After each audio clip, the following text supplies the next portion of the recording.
ओम शांति। आज की अव्यक्त मुरली का सार। अपने भाग्य और प्राप्तियों को स्मृति में रख सदा हर्षित व संतुष्ट रहो। दृष्टि, वृत्ति और प्रवृत्ति द्वारा संतुष्टता का अनुभव कराओ। सुनते हैं मुख्य पॉइंट्स। पहली पॉइंट, आज बाप दादा हर एक बच्चे के मस्तक में भाग्य की रेखाएं देख रहे हैं। ऐसा भाग्य और इतना बड़ा भाग्य सारे कल्प में किसी को प्राप्त नहीं है, क्योंकि आपको भाग्य देने वाला स्वयं भाग्य दाता है। हर एक के मस्तक में पहले तो चमकता हुआ सितारे का भाग्य चमक रहा है। मुख में मधुर वाणी की रेखा चमक रही है। होठों पर मधुर मुस्कान की रेखा चमक रही है। दिल में दिलाराम बाप के लवलीन की रेखा चमक रही है। हाथों में सर्व खजानों के श्रेष्ठता की रेखा चमक रही है। पाँव में हर कदम में पदम की रेखा चमक रही है। अभी सोचो ऐसा भाग्य और किसका हुआ है। इसलिए आपके यादगार चित्रों का भी भाग्य वर्णन होता रहता है। दूसरी पॉइंट, यह भाग्य इस संगम पर ही मिलता है और चलता है। संगम युग का सुख सब युगों से श्रेष्ठ है। सतयुग का भाग्य भी संगम के पुरुषार्थ की प्रारब्ध है। इसलिए संगम युग की प्राप्ति सतयुग की प्रारब्ध से भी ज़्यादा है। अपने भाग्य में खो जाओ, कुछ भी होता रहे। अपना भाग्य स्मृति में लाओ तो क्या निकलता है, वाह मेरा भाग्य। क्योंकि स्वयं भाग्य दाता आपका बाप है, तो भाग्य दाता द्वारा हर एक को अपना भाग्य मिला है। जानते हो कि हम इतने भाग्यवान हैं कि कभी कभी जानते हो सदा नशा रहता है। दुनिया वाले तो देखकर पूछते हैं आपको क्या मिला है, और आप लोग उत्तर क्या देते हो, जो पाना था वह पा लिया। तीसरी पॉइंट, सिर्फ बाप को जाना, माना, अपना बनाया तो भाग्य मिल गया। इस भाग्य को जितना स्मृति में लाते रहेंगे उतना हर्षित होते रहेंगे। भाग्यवान आत्मा का चेहरा सदा हर्षित रहेगा नहीं, रहता है। उनकी दृष्टि, उनकी वृत्ति और उनकी प्रवृत्ति सदा संतुष्ट आत्मा बन स्वयं भी संतुष्ट रहेगी और दूसरों को भी संतुष्ट बनाएगी। तो आप सबको संतुष्टता का नशा रहता है, क्योंकि संतुष्टता का आधार है सर्व प्राप्ति। अप्राप्ति असंतुष्टता का आधार है। तो आप क्या अनुभव करते हो? वैसे तो यही कहते हो पा लिया जो पाना था। तो जहाँ सर्व प्राप्ति है वहाँ असंतुष्टता का नाम नहीं है। चौथी पॉइंट, दुनिया वाले सुख के लिए, शांति के लिए ढूंढ रहे हैं। कहाँ शांति मिलेगी, कहाँ सुख मिलेगा, और आपकी जीवन ही सुख शांति संपन्न हो गई। बाप दादा से पूछते हो ना कि बाप दादा क्या चाहते हैं, तो बाप दादा हर बच्चे से यही चाहते हैं कि हर एक बच्चा सदा स्वराज्य अधिकारी बन के रहे। कभी कभी नहीं, क्योंकि अभी के स्वराज्य अधिकारी का वरदान बाप ने इस संगम युग के लिए पूरा दिया है।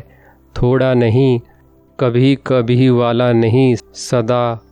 तो सोचो सदा के लिए स्वराज्य अधिकारी बन रहते हो तो मन बुद्धि संस्कार मेरा है, तो मेरे के ऊपर सदा अधिकार रहता है। लेकिन इसके लिए चलते फिरते कार्य करते मालिकपन का नशा होना चाहिए, निश्चय और नशा। पांचवी पॉइंट, अब तो आत्माओं को मनसा द्वारा भी सेवा देने का समय है।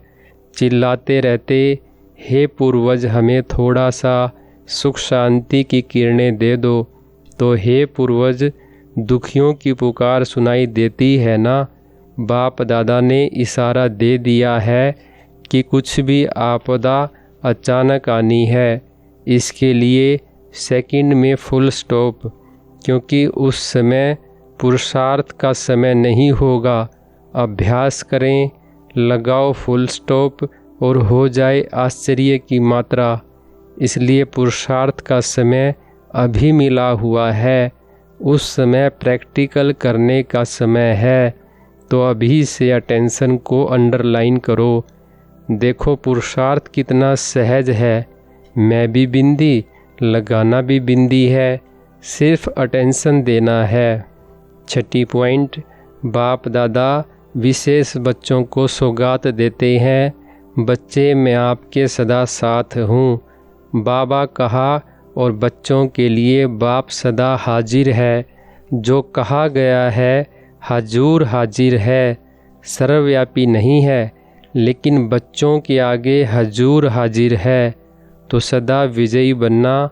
जहाँ भगवान साथ है वहाँ विजयी बनना क्या मुश्किल है। विजय आपका जन्म सिद्ध अधिकार है।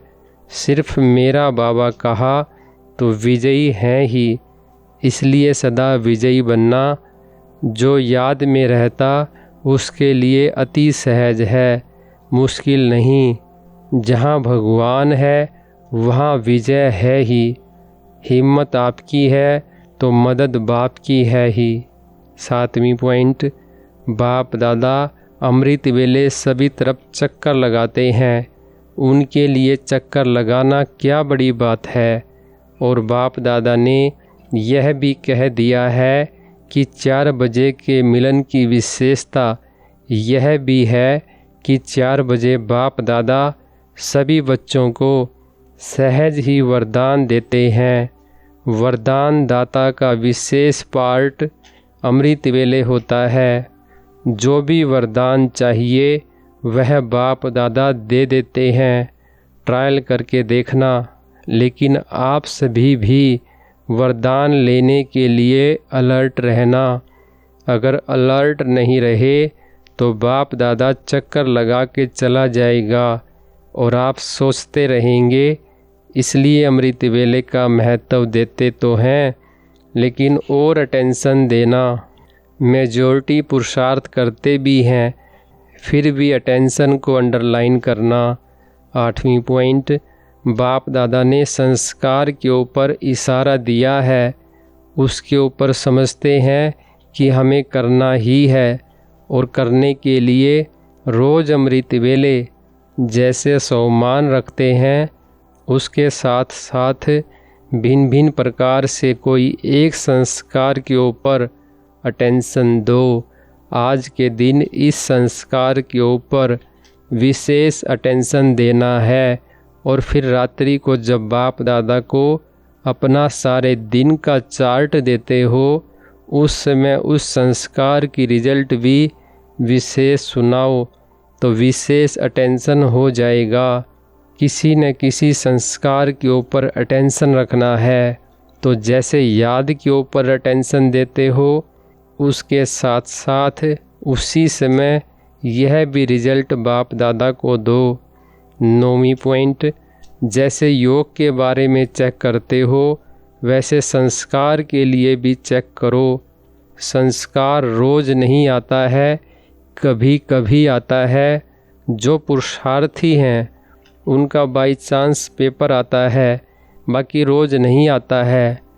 लेकिन चेकिंग रोज़ होगी तो यह भी टेंशन को ख़त्म करता जाएगा। रोज़ रिजल्ट की चेकिंग करेंगे ना तो संस्कार स्वयं ही ढीला हो जाएगा। और जो बाप दादा चाहता है कि संस्कार की सब्जेक्ट में नंबर 1 जाओ, जो संस्कार चाहते हो वही कार्य में लगे। आपके चित्रों में जो पूजा करते हैं वह आपके संस्कार कितने अच्छे गाए हैं तो बने हैं, तभी तो वर्णन करते हैं। अपना देवताई चित्र इमर्ज करो, क्या गाते हैं। ऐसे देवता तो बनना ही है ना।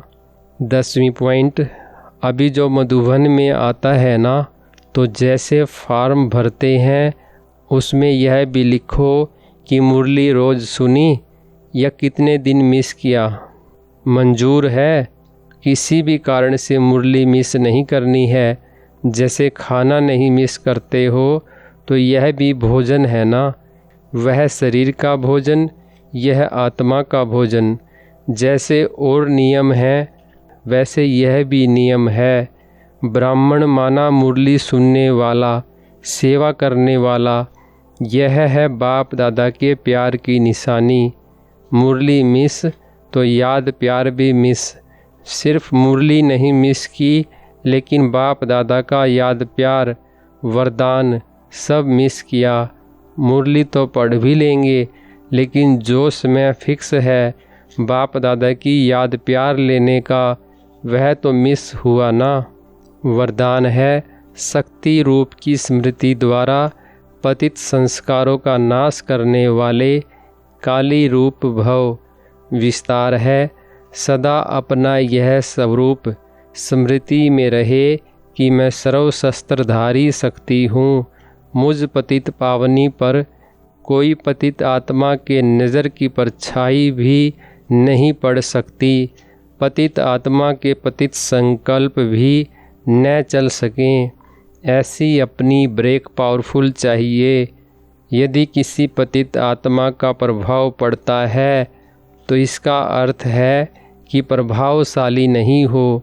जो स्वयं संघारी हैं वह कभी किसका शिकार नहीं बन सकते।